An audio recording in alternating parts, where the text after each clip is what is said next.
A be official کے تمام سامعین السلام علیکم ورحمۃ اللہ وبرکاتہ۔ شہباز شریف کی مٹھائی کھٹائی میں تبدیل ہو گئی، اس کی وجہ کیا ہے؟ کیوں کھٹائی میں تبدیل ہوئی؟ کس خوشی میں یہ مٹھائی کھا رہے تھے؟ مٹھائیاں بانٹی جا رہی تھیں اور کتنے خوش و خرم تھے، لیکن اچانک ایک دم سے کھٹائی میں تبدیل ہو گئی۔ اس کی کیا وجہ بنی؟ تفصیل میں جانے سے پہلے آپ سے گزارش ہے کہ میرے چینل کو سبسکرائب کر دیں اور بیل آئیکن کو آن کر دیں تاکہ آپ کو نئی ویڈیو کا نوٹیفیکیشن بر وقت ملتا رہے۔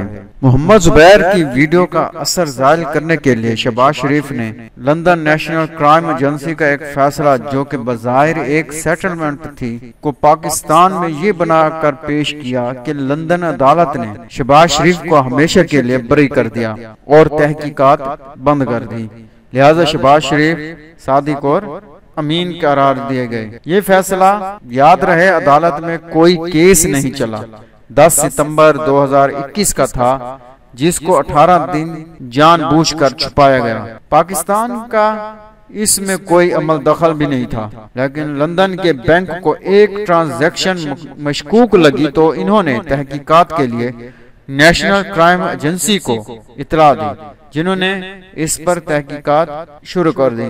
اس کام کے لیے نیشنل کرائم ایجنسی نے عدالت سے شریف خاندان کے 2 اکاؤنٹس 1 سال کے لیے فریز کرنے کی اجازت لی۔ 1 سال بعد نیشنل کرائم ایجنسی نے دوبارہ 6 مہینوں کی اجازت لی، جو کہ جولائی 2021 میں ختم ہو گئی۔ پھر عدالت نے ان اکاؤنٹس کو ڈی فریز کرنے کا حکم دیا۔ اب یہ نیشنل کرائم ایجنسی اور شریف خاندان میں سیٹلمنٹ ہوئی یا پھر انویسٹیگیشن جاری ہے، اس کے بارے میں کچھ ابھی تک فائنل بتایا نہیں گیا۔